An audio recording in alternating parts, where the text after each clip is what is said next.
sebebini. Neyi var? Belki yaralı yüreği var. Onun neyi var? Bu gidişin aklı dönmeyi var. Onun neyi var? Belki yaralı yüreği var. Onun neyi var? Bu gidişin aklı dönmeyi var.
Sebebini. Neyi var?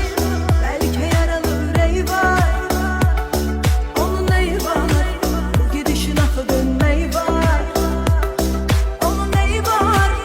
Belki yaralı yüreği var. Onun neyi var? Bu gidişin aklı dönmeyi var. Neyi var? Neyi var?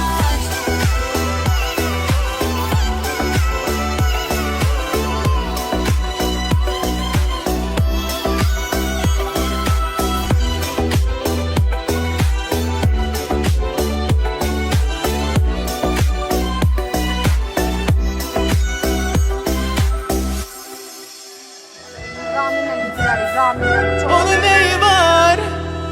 Belki yaralı yüreği var. Onun neyi var? Bu gidişin aklı dönmeyi var. Onun neyi var? Belki yaralı yüreği var. Onun neyi var? Seni çekebilen özüne değil.